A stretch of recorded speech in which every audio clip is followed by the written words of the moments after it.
আজকে যে আমি এত খুশি। গোপন সূত্রে জানতে পারলাম আজকে আমার আছে পেলি বেতন। তাই আমি তাড়াতাড়ি করে স্প্রিংটা হাতে নিলাম। স্প্রিং হাতে নিয়ে ধাপ ধুপ আমি কিনতে নিলাম স্প্রিংটা। তো আজকে পেলি বেতন হইতেছে, তো আমরা একজন পেলি বেতন নিয়ে জানি না সফল হবো কি না, তবে আপনাকে দোয়া আশীর্বাদে সাপোর্ট করলে অবশ্যই কি জানি একদিন পায়ে হারি আমিও। তো হ্যালো গাইস, কেমন আছেন? আমি ছোটো মোটো একটা মিনি ব্লগ নিয়ে এলাম। তো আমি ফ্লিপকার্টে থেকে অর্ডার দিয়েছিলাম একটা মাইক্রোফোনের জন্য আমার করলো কল করার পরে আমি এখন যাবো মাইক্রোফোনের নিকে গেটের পরে দেখি আমাকে খুব ভিডিওগুলো কথা বলতেছে। Hello, baby. I miss you.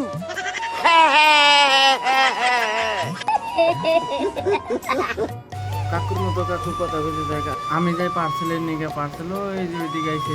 Finally payment করে দেওয়ার পরে পার্সেলটা এলো আমার হাতে। ফাইনালি আয়া করলো পার্সেল।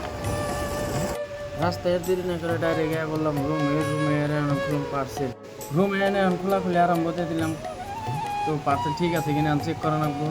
ভিডিও ভালো লাগলে লাইক শেয়ার কমেন্ট করে পাশে থাকবেন, আর অবশ্যই অল্প সাপোর্ট করবেন। ধন্যবাদ। আর এই ব্লগ কেমন হয়েছে অবশ্যই কমেন্টে কিন্তু বলে যাবেন, আর ফলো একটা করে দিবেন।